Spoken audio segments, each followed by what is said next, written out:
Brain tumour કે brain ટ્યુમરની surgery પછી વસ્તુઓ ભૂલી જાય છે. શું આ સમસ્યા સામાન્ય છે? હું doctor Himanshu Patel, consultant neurosurgeon. Brain ટ્યુમરની સર્જરી પછી ઘણા દર્દીઓમાં યાદશક્તિ, ધ્યાન, વિચારવાની કાર્યક્ષમતામાં અસર જોવા મળતી હોય છે. પરંતુ આ અસર બ્રેન ટ્યુમર મગજના કયા હિસ્સામાં છે તેમજ ઓપરેશન કેટલું જટિલ છે એના ઉપર આધારિત હોય છે. આજના આધુનિક યુગમાં એડવાન્સ માઇક્રોસ્કોપ, ન્યુરોનેવિગેશનની મદદથી આ સમસ્યા ઉપર કંટ્રોલ લાવી શકાય છે.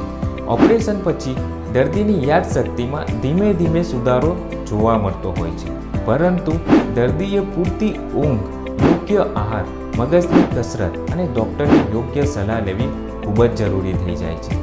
જો દર્દીને યાદશક્તિમાં ધીમે ધીમે ઘટાડો થતો હોય અને શરીરમાં કોઈ બીજી તકલીફો જોવા મળતી હોય તો તુરંત જ નિષ્ણાત ડૉક્ટરનો સલાહ લેવી જોઈએ. યાદ રાખો, દરેક વ્યક્તિમાં યાદશક્તિની સમસ્યા કાયમી નથી. યોગ્ય સમયે સારવાર લેવાથી એના ઉપર કંટ્રોલ તેમજ સુધારો લાવી શકાય છે.